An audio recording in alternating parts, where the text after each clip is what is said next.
This exam application tutorial is on the topic of generating electricity. The question for 6 marks: explain how different factors affect the size and direction of an electrical current produced by an AC generator. So what this is asking you to do is explain what can we do to change the size and direction of an electric current.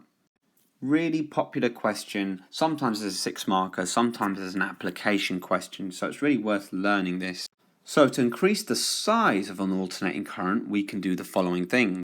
Firstly, we can add more turns to the coil, and that will increase the size of the current. Secondly, we can increase the strength of the magnet.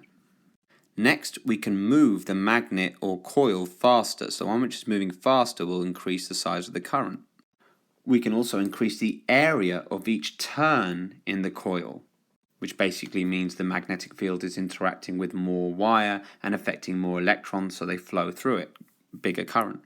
We can also use a soft iron core, a metal which has basically the ability to be magnetic, but soft iron means it's not a magnet, but we use the electricity to form a magnet, and that amplifies the electromagnetic effect.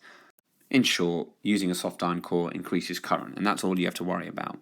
So that's the size. What about direction? Well, when the north pole of the magnet interacts with the wire coil, the current will flow in one direction, whereas the interaction with the south pole will cause the current to flow in the opposite direction.